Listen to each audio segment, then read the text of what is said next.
Amém? Todos acharam? Amém. Amém? Carta do apóstolo Paulo aos Filipenses, capítulo 3, a partir do versículo de número 12, diz assim a palavra do nosso Deus: não que já a tenha alcançado ou que seja perfeito, mas eu vou prosseguindo para ver se poderei alcançar aquilo para o que fui também alcançado por Cristo Jesus. Irmãos, quanto a mim, não julgo que o haja alcançado, mas uma coisa faço, e é que, esquecendo-me das coisas que atrás ficam e avançando para as que estão adiante de mim, prossigo para o alvo pelo prêmio da vocação celestial de Deus em Cristo Jesus. Pelo que todos quantos somos perfeitos, tenhamos este sentimento. E se sentis alguma coisa de modo diverso, Deus também vos revelará. Mas naquela medida de perfeição a que já chegamos, nela prossigamos. Irmãos, sede meus imitadores e atentai para aqueles que andam conforme o exemplo que tendes em nós. Porque muitos há, dos quais, repetidas vezes vos disse, e agora vos digo até chorando, que são inimigos da cruz de Cristo, cujo fim é perdição, cujo Deus, o ventre, e cuja glória assenta no que é vergonhoso, os quais só cuidam das coisas terrenas, mas a nossa pátria está nos céus, de onde também aguardamos um Salvador, o Senhor Jesus Cristo, que transformará o corpo da nossa humilhação para ser conforme ao corpo da sua glória, segundo o seu eficaz poder, de até sujeitar a si todas as coisas. Amém? Podem sentar, graças a Deus.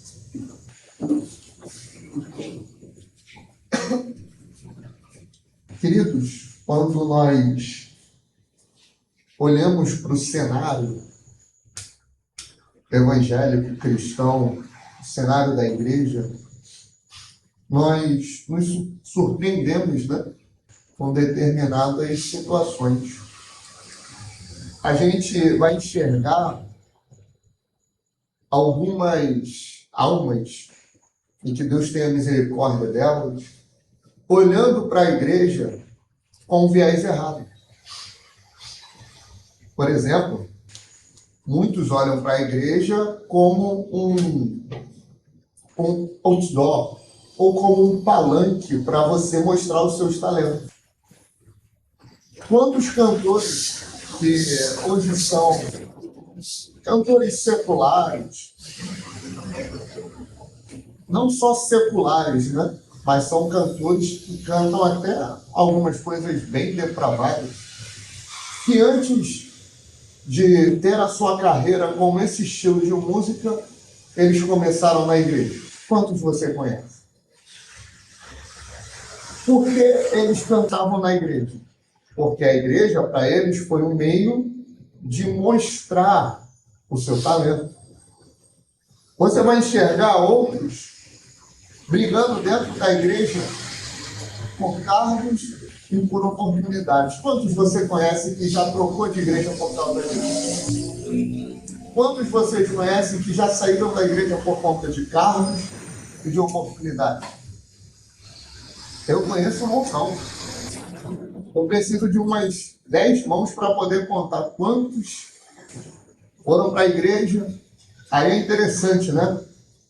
Tinha um pastor que falava assim: parece que a igreja é mais poderosa do que Deus, porque a pessoa vai e fala, chega na igreja, fala que tem um ministério da parte de Deus, só que ela não tem a paciência que, se é de Deus mesmo, daquele ministério se manifestar. Aí a pessoa, ela fica brava, ela fica irada. Aí ela sai da igreja: impediram o meu ministério. Ora, se era de Deus, como é que foi impedido? Porque se agindo Deus, quem impedirá? Então não era de Deus. Ou não se teve a paciência para esperar se manifestar. Mas se olha para a igreja e se dá importância para as coisas tão triviais. Se dá importância para coisas que ficam pelo caminho.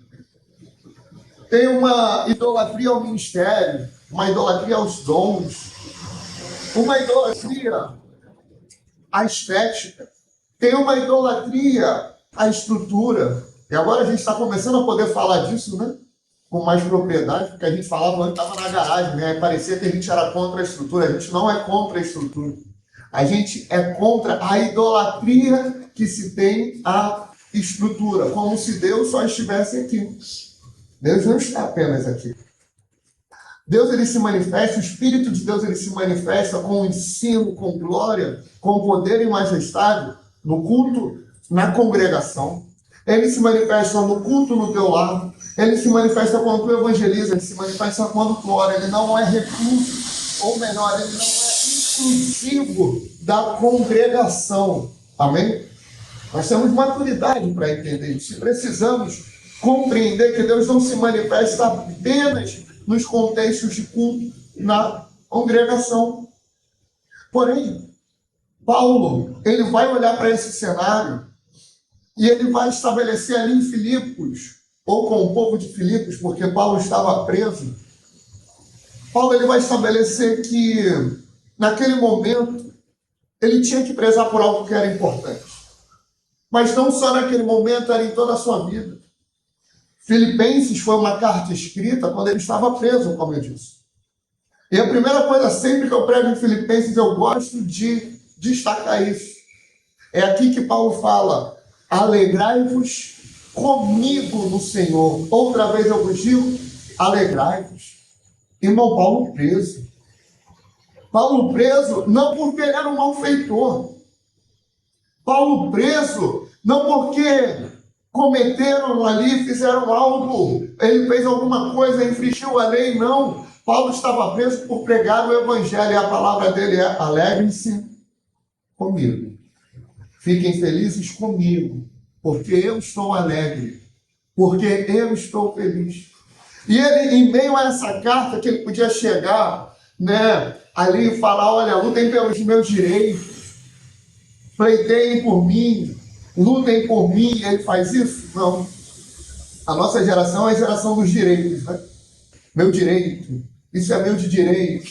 É uma geração que ama os direitos e negligencia os seus deveres, né? Paulo, ele não se preocupa com os seus direitos. Paulo, ele se preocupa em prosseguir firme no caminho que ele foi chamado para prosseguir. Olha o que o versículo 12 vai falar: não que já tenha alcançado, ou que seja perfeito, mas vou prosseguindo para ver se poderei alcançar aquilo para o que fui também alcançado por Jesus Cristo. Irmãos, quanto a mim, não julgo que o haja alcançado, mas uma coisa faço, e é que, esquecendo-me das coisas que para trás ficam e avançando para as que estão adiante de mim, eu prossigo para o alvo pelo prêmio da vocação celestial de Deus em Cristo Jesus. O que ele está ensinando aqui? Olha, a gente pode estar no perrengue que for, ou pior, que o caso dele era um perrengue. O caso dele era uma provação. O caso dele era passar por uma tribulação, por cadeias e prisões, por amor a Cristo. Mesmo assim, ele tinha os olhos dele fixos no alvo, que era Cristo. Ele mantinha o seu objetivo bem estabelecido. Ele não recuava. Ele não retrocedia. Ele olhava para o seu alvo. Quanto mais nós, que vivemos nessa geração que eu contextualizei para os irmãos, que é uma geração que vive, sabe, essa geração de igreja, que qualquer coisa, que qualquer situação, a gente está brigando na igreja. É o cargo, é a oportunidade, eu queria que fosse feito assim, assim, assado. Irmãos, deixa de lado todo e qualquer desejo próprio e olha para Cristo. É por isso que todos aqueles, e já chegaram alguns, que falavam assim: eu quero sair da minha igreja, E para mim, como líder do ministério, né, a gente pode pensar que é uma oportunidade. Já quer sair da sua igreja? Eu já vou pescar para trazer para cá. Alguns já até falaram que queriam vir, sair de onde estavam e queriam vir. Eu conversava, mas por que você quer sair? Está pregando heresia? Não. Está ferindo a palavra de Deus, que é heresia, né? Não. O pastor, ele está ali, que virou moda, né? Pastor e adúltero é praticamente sinônimo, né? É igual político e ladrão. Agora é pastor, ladrão e adúltero, né? Infelizmente, está virando moda. O pastor está em escândalo, está em adultério, estão encobertando o pecado, não pregam contra o pecado, não, até pregam sem se lá, mas quer fazer o quê? Quer sair de lá por quê? Não, quero sair porque não deixava eu tocar, mas não deixava eu tocar por quê? Primeiro que não é motivo. Segundo, por que que não deixava? Ah, porque eu não vou para a escola bíblica. Ué, irmão, todo crente que se preza vai para a escola bíblica. Todo crente que se preza quer aprender mais de Deus. Aqui mesmo, eu abro a Bíblia, eu falo alguma coisa, os irmãos já ficam aqui. Quem está falando está na Bíblia? É o Bereano, né? Graças a Deus. Também não posso pregar heresia, senão vai estar ruim para mim, né? Mas aí fica brigando, porque quer as coisas de um jeito. Aí quer de um outro jeito. E quer ser assado. Irmão, deixa isso de lado, prossegue para o alvo. Prossegue no caminho. A gente ainda não alcançou a perfeição. A gente ainda não alcançou aquilo que Deus quer para a gente, que é a glória, que é o céu. A gente não compreendeu ainda a grande promessa que nós como igreja temos, e a promessa é a salvação. O apóstolo João vai falar isso na sua primeira epístola, e a promessa de Deus é essa, a vida eterna. Quando tu acorda, tu consegue pensar na salvação. Quando tu vai dormir, tu anseia pelo dia do seu retorno. Quando tu está ali está vivendo o teu dia, você consegue imaginar assim: ah, como seria tão bom se ele voltasse. Como seria tão bom se ele retornasse. Como seria tão bom estar com ele. Obrigado. Como seria tão bom se eu vivesse essa glória. Como seria tão bom se eu vivesse lado a lado com ele, mas ainda não é a hora, mas é o que eu quero. Um crente de verdade anseia por esse dia.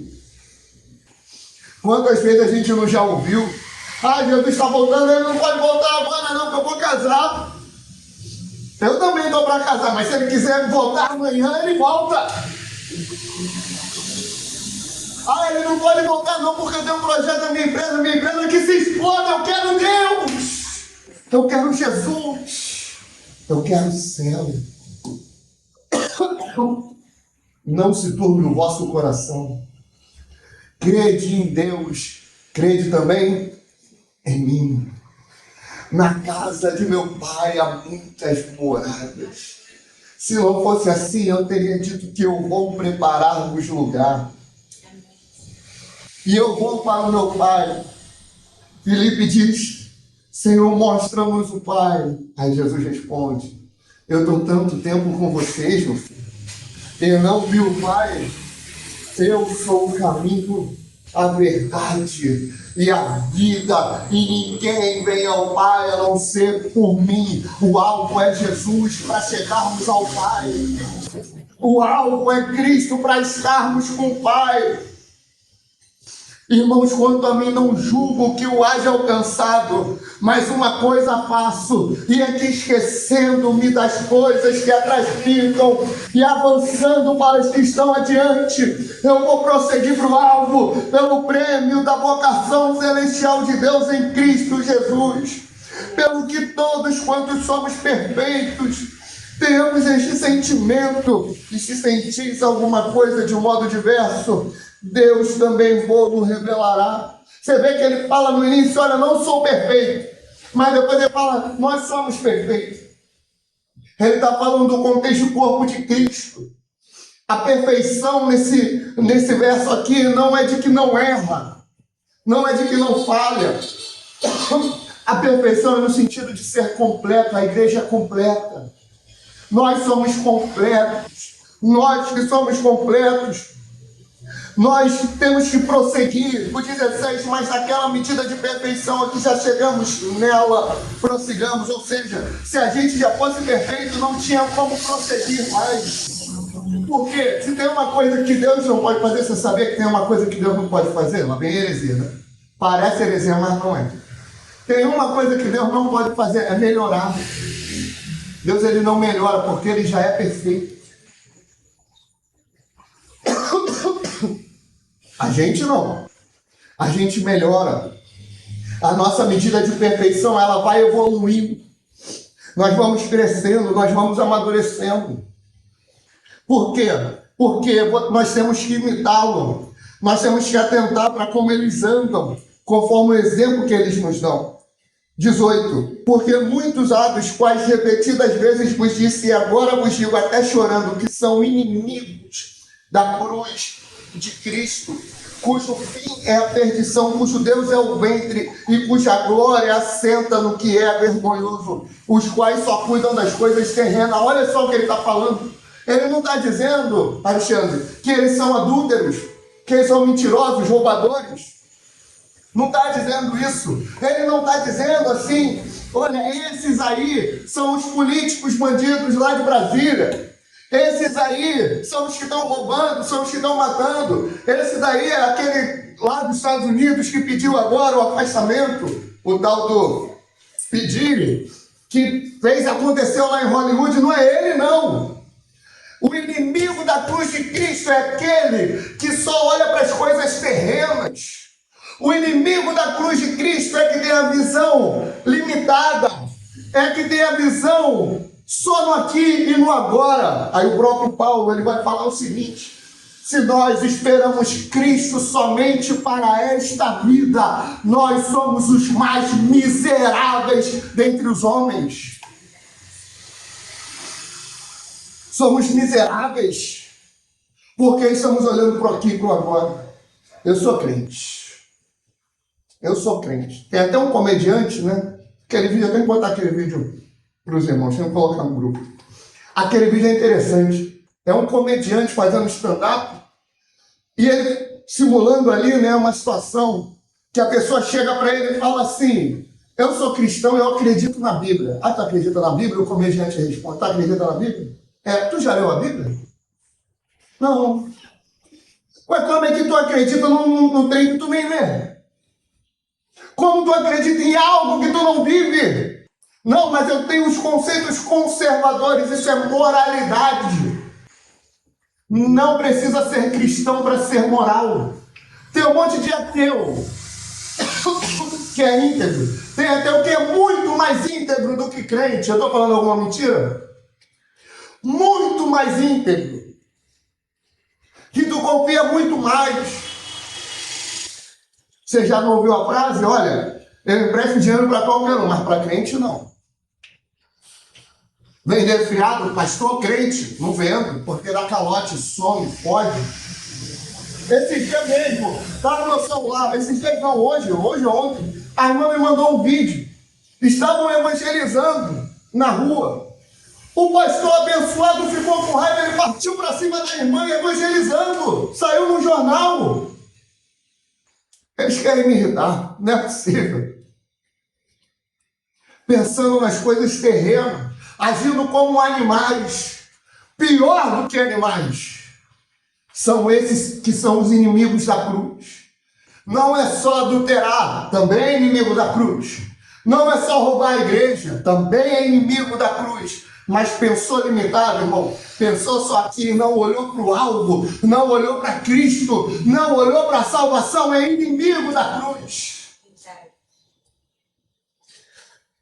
Porque há muitos dos quais repetidas vezes vos disse, e agora vos digo até chorando, que são inimigos da cruz de Cristo, cujo fim é a perdição, cujo Deus é o ventre, e cuja glória assenta no que é vergonhoso, os quais só cuidam das coisas terrenas, Mas a nossa pátria, olha só, está nos céus, de onde também aguardamos um Salvador, o Senhor Jesus Cristo, que transformará o corpo da nossa humilhação para ser conforme o corpo da sua glória, segundo o seu eficaz poder de até sujeitar a si todas as coisas. Olha como Paulo era. Olha, os inimigos da cruz pensam só aqui embaixo. Colossenses 3, se já ressuscitaste com Cristo, pensai nas coisas que são de cima, aonde Cristo está assentado. Pensa no que está lá. Pensa no que vem de lá, porque a nossa pátria não está aqui, a nossa pátria está lá. Porque nós aguardamos a manifestação do Salvador e Senhor Jesus Cristo. Essa frase ela é importantíssima. Se Jesus ele te salvou de algo, do pecado, da condenação eterna, de viver eternamente no inferno, amém?